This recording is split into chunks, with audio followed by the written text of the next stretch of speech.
Bộ máy chải hút lông thông minh dành cho chó mèo. Đây là giải pháp chăm sóc thú cưng toàn diện và tiện lợi, tích hợp 5 chức năng trong một thiết bị nhỏ gọn. Đi kèm 4 lò lược thay thế chuyên dụng. Lược chải lông rối. Lược này giúp gỡ rối những vùng lông dai hoặc dễ bóng cục mà không làm đau da thú cưng.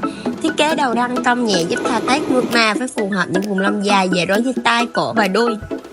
Lược chải lông rụng, lấy đi lớp lông chết, lông rụng một cách nhẹ nhàng, vẫn giữ lại phần lông khỏe. Đây là phụ kiện lý tưởng trong mùa thay lông.